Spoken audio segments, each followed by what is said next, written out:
And no, we didn't just start a second podcast. Yeah, you guys, we actually just wearing the same outfits from last week. Come here. Yeah. Welcome back, everybody. Sorry. What's up, Poochie? I just accidentally closed Josie in a door. I feel so fucking bad. She's Trying to hang close. out with us for this episode. Don't let her do that. Don't let her do that. She knows. But she's it's cute. Yeah, it's for the fans. cute, It's for the fans, dude. Here's you gotta understand something. Like whenever people come over, I'm always like, hey, like don't let Josie jump on you. Don't let Josie jump on you. And everyone's like, well, oh, I don't care. And it's like, I know you don't care. It's not about that. I don't care either. But someone's gonna care, and I don't want her. I don't want to have to. Look, she's got your hat, Bruh. She's or Colin's hat. I think that's Colin's hat that she just. Okay, that's a toy now, I guess. All right, rock on.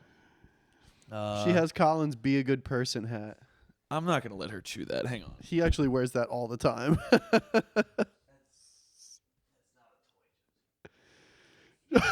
She's like, "Oh, you slammed the door on me. Now you're taking my toy." It's not. She does this thing where she tries to take hats off your head because she likes hats as toys. Hello, The sweetie. Santa hat is hilarious. Yeah, It's she'll take hysterical. She takes the Santa hat off. Don't hype her up because she's gonna she's gonna knock stuff over. Please, just take the toys away from her. Just take the toys. She's gonna knock everything over. All right. Her life is miserable. Fuck. She's such an abused dog. She's Yep. Come here, puppy. Come here. Please don't knock anything over. All right, just like have a seat. There you go. Look at us there. Yes. Oh. Fuck. We're doing so well. Life is better with a dog. Look at her. She's just upside down now. Ow. Just stay there, puppy. Okay. We're trying So to start you this tell episode people not to touch her, or you tell people don't let her jump on you, and they don't listen, and it's promoting bad behavior. It's not for them, they don't realize. It's for her, so that Correct. she isn't a bad dog. Correct. I had a moment as a model citizen yesterday. I was in an elevator, and there was this wiener dog, and he barked at me a bunch when we were going into the elevator, and she's like, yeah, he just gets like weird around other people. He's not mean, he just like... He sees people and he barks. Reactive. And I was like, oh, okay. I put my hand down. She's like, don't do that. Like, he'll just bark more. And I was like, oh, yeah, sorry. All good. Yeah. And I didn't try to fucking pet him thereafter because she told me not to. It's really important. I didn't go, oh, no, it's okay. Dogs love me. Yeah. That's like the worst fucking like thing a you fucking can do. bitch. That's the worst thing you can do. It's just... You just have to listen to the dog's owner. If the dog's owner says, don't fuck with the dog, guess what? You should not fuck with it. Don't fuck with the dog. Yeah, I'm not a fan of dogs that don't have any manners and they just like are really rambunctious. And I understand Josie when she like jumps up like that on Cara. It's not the biggest deal in the world, but if you're not consistent with the rules, the dogs start to get more rambunctious and like people come over the house. And the second the door opens, Josie starts freaking out. And you know, you've come over to somebody's house and the dog is just freaking out. And you're just like, oh, okay, it's fine, but it's a lot. Where the dog starts barking. She doesn't bark really all that much. So she starts to get like whiny and starts to make a lot of noise. And I don't want to ever have to like correct her for barking because that's a totally normal thing for a dog to do. But instead of... You can avoid having to discipline your dog by just doing certain things, like when she starts to bark, just ignoring her, right? So she starts to whine and to get attention, and instead of being like, oh, it's okay, then it teaches the dog that whining and being loud and barking gets me attention. Then you have a dog that's constantly barking for attention.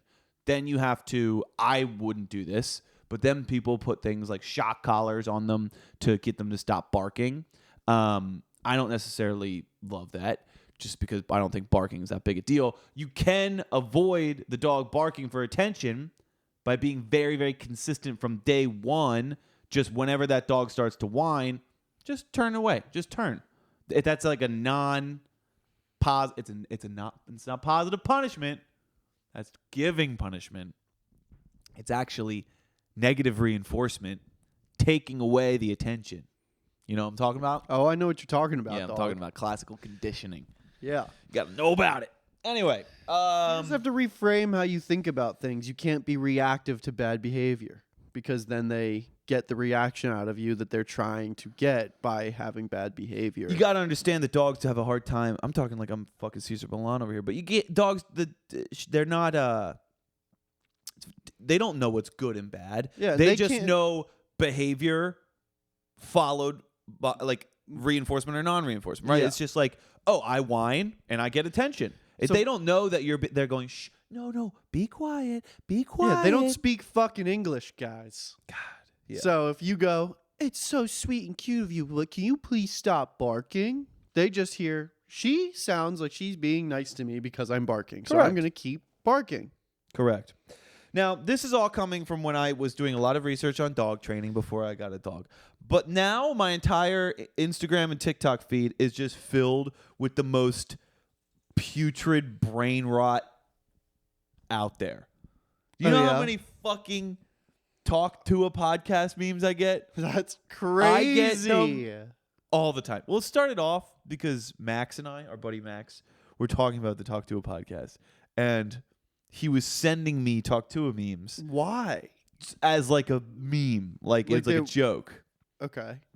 And then it just became my entire feed is like Talk to and like Logan Paul. Like, I like my cheese drippy, bruh. Like, all that shit and lunch. Do you even know what Lunchly is? No. They're Lunchables made by Jake Paul. Or Logan Paul, excuse me. Jesus. So that's my entire fucking life online right now. It's just brain rot, skibbity toilet trash. Skibbity toilet trash. Skibbity toilet trash. Oh my God. But then I came across one thing this morning, which I spent way too much time looking at. It's an abandoned house TikTok where they just take, like, this is what the house looked like in 2009, like when Google Street View, I guess, like really started, because they all seem to start at 2009. And then it shows it like at 2010, 15. Man, Detroit, fucked up place. Yeah. That is a fucked that's up. been a fact of life for a long time. Any Detroit viewers? Sorry. Yeah. That place is fucked up. Yeah. Oh. Yeah, so I went down the rabbit hole of this abandoned TikTok thing. I saw one that was the Checkers in North Philly. You know what I'm talking about? The one on Broad? Yeah. Yeah, they did one on Checkers. And it was like... Is it abandoned? Now it is. It Oh. just closed. And it's so funny because I guess I kind of like... It was just captions. And it was like, this is it in 2009... blah, blah, blah. And then I guess in like 2015, a bunch of Checkers closed because someone made like a video online saying that they wipe the buns that they use on the floor and blow their nose in the buns. And it said, despite that, this Checkers like was still like live and active. And I found that quite entertaining. That's hilarious. That the one in North Philly was still active despite someone being like, yeah, I blow my nose in the buns. And everyone's like, well... You know, sometimes you gotta power through the boogers to get through to the good stuff. To get the good chicken. Yeah. Oh yeah. So what else do I have on here? We're gonna. Okay. I've been getting a lot. Speaking of Instagram, bullshit. I've been getting a lot of things about that new movie, The Substance. I really want to go see that. Is that the one that Colin said? Apparently. It's fucked up. Apparently, Colin saw it, called Justine, and said, "You should not go see this movie." Yeah. It is that. Mm-hmm. Yeah, it's not. He said there's just like a lot of like body dysmorphia. Yeah. Fucking. Yeah. Yeah. From what I gather, that's what the whole movie is about. Is like this like personal trainer who's struggling to get old enter in whatever the substance is, I don't know, and it like keeps her young or something like that, and it's like fuck. Ozempic. Yeah, Ozempic. Yeah. That I would go see that movie. I'm looking right now at a bald dude with an entire vagina tattooed on the back of his head. No fucking way. Let me see it. That's fucking crazy. Wow. Tyler, the Creator's new album rollout is pretty sick. Dude. Yeah. It's pretty cool. I just saw the first video he did. He just put out a new one today. Oh, of all the guys, and they like march into the thing and then he blows it up. Yeah, that was the first one. He Yeah. put out a new one today. He put the full music video on Instagram this morning. Oh, he did? Yeah. I'll have to look at it. It's okay, really cool. so I like Tyler the Creator. Not right now, Josie. Joe's, come here. Go to Justine, please. Hi. Yep, you're great, and I love you, but you need to go over there. This dog is trained to ring a doorbell when she wants to go out. And she just did it. Because she's a genius. Because she's smart as shit. Josie's actually the origin story. You know how Caesar's the smartest chimp and starts Planet of the Apes? Well, that's Josie. Planet of the Pooches. Planet of the Puppies. What the fuck was... Oh, so I'm not a big... I like Tyler, the Creator, a lot. Flower Boy is great. And then, like, Igor came out. I didn't love Igor. And sometimes I feel like there's a lot of hardcore Tyler, the Creator dick riders. Like, they just fucking eat everything he does up to the point where I think some of the stuff he does is, like, kind of mediocre. And everyone's like, it's fucking... Right? It's just, they love it. That being said... Cult followings are annoying as shit. They're annoying, and I'm extra sensitive to them because when people really, really love someone, I start to be like, nah, like I'm a naysayer. Mm-hmm. And even with my naysaying personality, I saw that first video, and I was like, the rollout is really sick. This is pretty fucking cool. Yeah. And also, like, Tyler has, like, a really creative sound with his... He does. With his producing. He does. So you know when he produces a song. Like, it's... Ooh, you know who I know? Who I just realized the other day? I started looking up Pino Palladino because I like Pino Palladino. He's the bass player. He's a session musician, but he plays with John Mayer. Uh-huh. I started looking up what else he used to play on. You ever listen to D'Angelo? Yeah. A little bit. Bro. I don't know if it's... Is that him? Yeah. What's the record? It's all Pino Palladino. It's red. D'Angelo.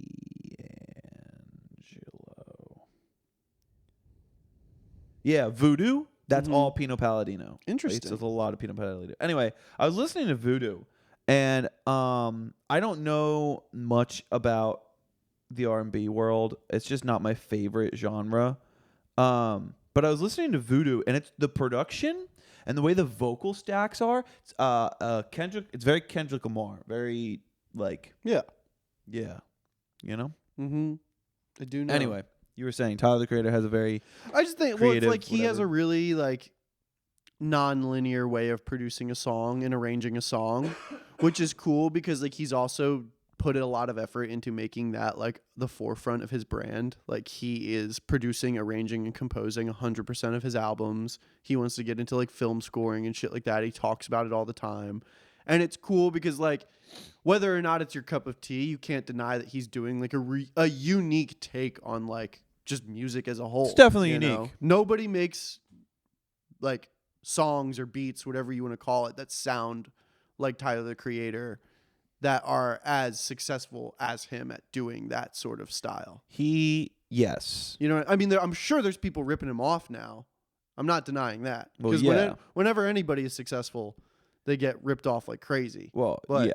But also Tyler's like past the point of, like he's successful now. People are, but like he's been one of the bigger, if not big, like he's in the top like fucking 10 for a long time now. Yeah. He's like influential of pop music as a whole. Yeah, absolutely. I mean, fucking Billie Eilish talked about it. She's like, yeah, like when I grew up, I was listening to like a lot of Tyler and stuff like that. So 100%. Well, he also like, I think more than anybody, like evolves from album to album so well. Like it's not just like a 180. It feels like a true evolution of like his music and his style. And like It's a very clear arc, I think, which is cool. Yeah, and he had Even if that you little don't arc when he like- did Igor, and then everyone loved it, but I found it kind of boring. Yeah, I mean, even if you, that's what I was gonna say. Even if you don't love every album, like you can see like how the music is changing from album to album. Like I don't really know if I know an artist that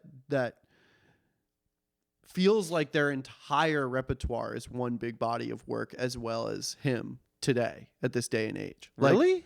yeah, I feel like a lot of artists like they progress and they change, but it's like too big. Sometimes it's too big of a change, and it just feels like a totally new thing. Well, yeah. I Like was gonna say, Tyler has he sits in a really cool sweet spot, I think, where it's like this sounds like the last album, but there's also a lot of new shit, and it's like, oh, okay, cool. I see the progression. I see how things are changing. yeah, I was gonna say, so like another big artist that you can compare is like Tame Impala. Like I see the jump from like Inner Speaker to Lonerism to be similar to that, where it's like, oh, this is different. Yeah, but and then even Lonerism to progression. Currents is It's a little bit it's more. a of little bit more, and then it's like even like slow, like Currents to Slow Rush. I feel like it gets even more departed. Like, oh, it's really? not- I would say the jump from Lonerism to Currents is the biggest jump, yeah, and then probably Currents. instrumentally for sure, Yeah. without a doubt. I'd say genre-wise, Lonerism and Currents, although the instrumentation changes drastically, like the songwriting and composition kind of feels similar. Slow Rush, he takes compositions and turns them over on their head, like the way that the songs are structured and everything, and also even like melody choices and things like that. They just change so much. How about Mr. Mac DeMarco? Mac, to me, feels like he's focused on writing good songs, and that the albums have a theme to them, like love songs, or like This Old Dog is about like his dad and getting older, and Here Comes the Cowboy is a lot of love songs again for the most part, I think. But he, to me, I appreciate like the songwriting and lyricism and like chord choices less so than I don't necessarily see a lot of Mac's albums as like these huge, like these really big like compositions where it's like everything is really well thought out as an album outside of just honestly This Old Dog. Everything seems like he's just really focused on like a vibe and writing songs within that vibe, and then each song stands alone as its own thing to me. Interesting. But they're all phenomenal. But I honestly, I mean, you definitely feel the progression of Mac like getting older because the songs have gotten slower and there's been less electric guitars on every song with every album as we get go and the acoustic guitar is taking the stage, and less synths, less effects on everything. It's getting drier, it's getting slower, more somber. Yeah, more folky. Yeah. I've been feeling folky these days. Oh yeah? Yeah. That's about it. Cool. That's all I have to say about that. Nice. That's all I have to say about that. All right, well, speaking of music, I got a suggestion. Yeah. It's a banger. It's cool. These guys called Ista, Shout out. ISTA, Shout out. just put out a new single called Megawatt, one word. These guys are real small. I think they're based here in LA. It says Southern California. They're fucking amazing. Psych rock. Justine had said Beatles meets psychedelic porn crumpets. Fucking great description. Just like fucking cool psych rock sounds. Overdriven guitars, space echoes, synthesizers. Just fucking cool shit. What is their Instagram handle? Because I'm gonna see where they are. I just downloaded Instagram. Ista Sounds. At Ista Sounds, ladies and gentlemen. Ista Sounds, followed by Olympic Formal, Not Really Acoustic Sessions, Breaking Sound, Desert Days. Seeing if I know anybody who. Yeah, I was gonna knows say them. if Desert Days could get their shit together, these guys are a perfect contender to be there. What a fucking shame! Desert Days blows and can't make it happen. Yeah. It's a bummer. Wow, that's crazy. They have 17,000 followers on Instagram, but they only have 9,000 listeners, monthly listeners. Yeah, it just sounds great. My music suggestion is different here. I'm gonna give two things. One, my music suggestion is gonna be going to see Juliana Joy live. So Juliana Joy is a friend of ours. I went and saw their show, their fucking make out music show. And so I recorded something for it. So she hit me up, and Cole hit me up, and I went to Cole's house, and I recorded this like football announcer thing. And they just wanted your voice for it. Yeah, me and You were Noah did talking? it. Yeah, me and Noah did it. It was like, "Hi, I'm Barry Ballboy. Oh, cool, Welcome to the cool. show, everybody." And so we did that. And so the show, what they did, they all had like jerseys on that said Juliana Joy on them, and they had that playing on the track. So it was like whole themed like a football game because she's got like her fucked up knees or whatever. Yeah. And it's like, oh, like she's like an injured player. Yeah. And like it was like, I'm not gonna lie. When Cole first had me over and was like, "Hey, we're gonna do this," I didn't have 100% faith. And then I saw the script and I was like, okay, I still wasn't fully convinced. I'm not gonna lie, it could have been cringy as fuck, but it was not. It translated very well, even at this like small show. Like, you know, Cole brought up the points like it doesn't. If you did that in a huge fucking arena, no matter what, it would be great. But the small shows, sometimes it doesn't translate. It's really cool. JJ started doing these. They're not dances, but they're like little like hand movements that she does in some of her songs. And so like a chorus will hit and she'll have these like really subtle choreographed movements. And they add a lot of fucking character to her stage presence. And it's really, really cool. That's So sick. The whole thing is it's not overly choreographed by any means, Yeah. but it's a polished set. So my music suggestion is to go see Juliana Joy. Also, she's got some her guitar player is a fucking Patriots fan, and his Juliana Joy jersey is a fucking Tom Brady jersey. And don't think I didn't notice, Cole. And I know you're not going to listen to this podcast, but just know I'm going to text you as soon as I'm done here and say it's a Tom Brady jersey? it's number 12. It's a Juliana Joy like jersey. Like they got them all made, but he picked number 12 because that's Tom Brady's number. Is that why? I literally guarantee you. It's because it's Tom Brady's number. Yeah. Cole's also our guitar player in He's Sungrove. the best guitar player in the world. And then also JJ's just like she's got some fucking bops. Like the songwriting is really cool. How was the Keytar's appearance on stage? Oh yeah, they open with the NFL. Yeah, they did the thing. It's quite the attention grabber. I was like, this is pretty fucking cool. Like JJ plays the guitar and they play the thing. It's cool. Yeah. So that's my music suggestion. My other thing I wanted to talk about. We don't have a ton of time left, but you know the Butthole Surfers. Yeah, I'm a fan. Jake was like, "You ever seen that documentary that they tried to make about the Butthole Surfers?" I was like, "No." He's like, "Let me show it to you." So it's a trailer for it. Essentially, they made this trailer where like they started filming and they were going to put out this trailer to like get funds or something like that to make this documentary about the Butthole Surfers. Mm-hmm. And he's like, "It's so crazy." So he shows it to me. And the people who liked the Butthole Surfers, everybody.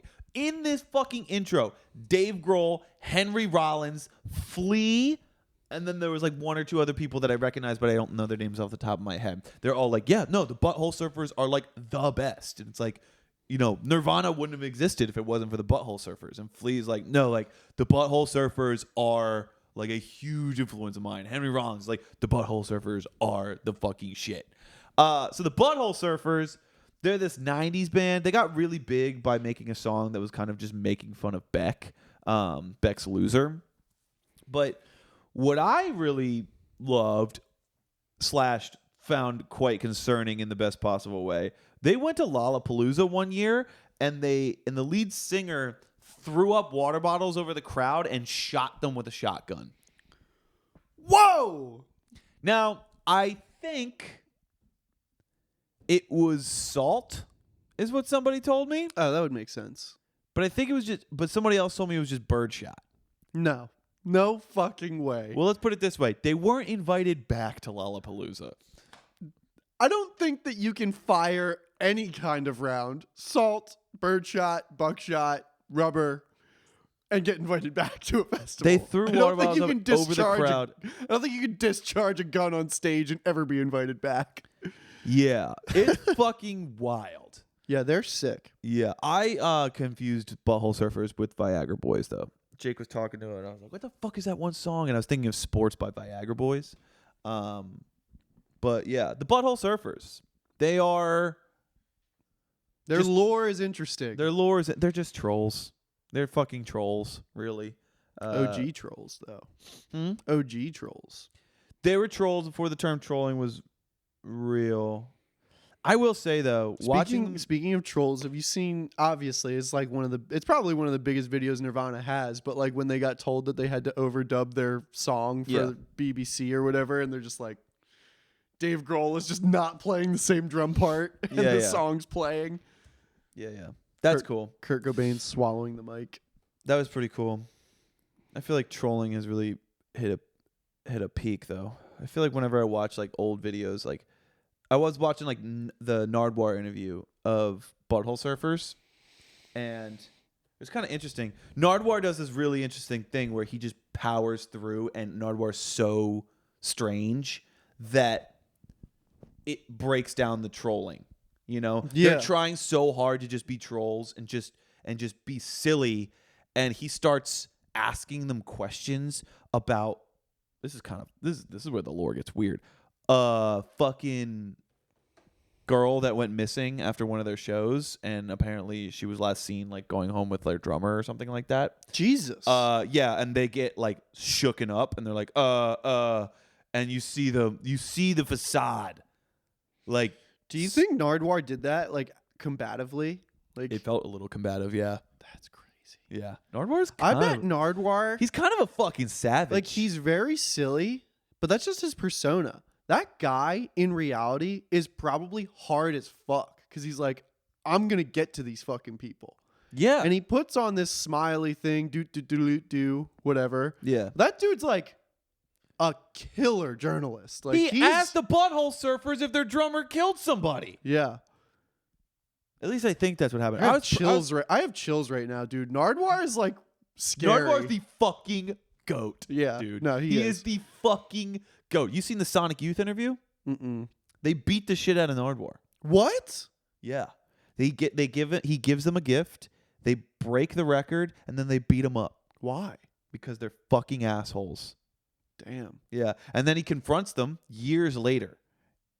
And he comes back. He's like, what happened? Why did you beat me up? And they were like, and he was like, you could tell in Nardwuar's voice, it was basically like, fuck you guys. We got to go. We're going to run out of time here. Damn. But Nardwuar's the fucking goat. Everybody go see Juliana Joy live. Everyone go watch this Butthole Surfers documentary. I got an Alto settlement. I worked for a company called Alto, and they had a class action lawsuit, and I got $336 from them. That was pretty fucking sick.